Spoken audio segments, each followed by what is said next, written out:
చెట్టులా బ్రతకాలి అనే మాటలో ఒక అందమైన జీవనతత్వం ఉంది.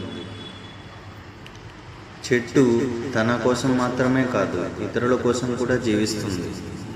ఎండలో నిలబడి నీడ ఇస్తుంది, రాళ్ళు విసిరిన పండ్లు ఇస్తుంది, నేలలో బలంగా వేర్లు పెట్టుకొని ఆకాశం వైపు ఎదుగుతుంది. ఋతువులు మారినా తన ప్రయాణాన్ని ఆపదు. అలాగే మనిషి కూడా విలువల్లో వేర్లు బలంగా పెట్టుకోవాలి. జ్ఞానం వ్యక్తిత్వంలో ఎదగాలి. సాధ్యమైనంత వరకు ఇతరులకు ఉపయోగపడాలి. కష్టాలు వచ్చినా నిలకడగా ఉండాలి.